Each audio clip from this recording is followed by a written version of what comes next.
Hello friends, in this video I will show you how to open YouTube Studio.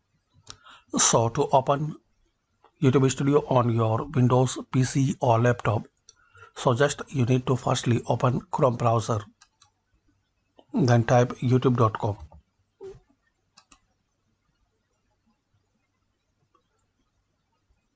Now sign in your account with Gmail, then click on this profile icon. Here you will see option YouTube Studio.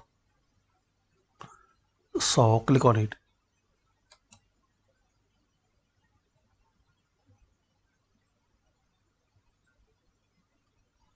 And that's it.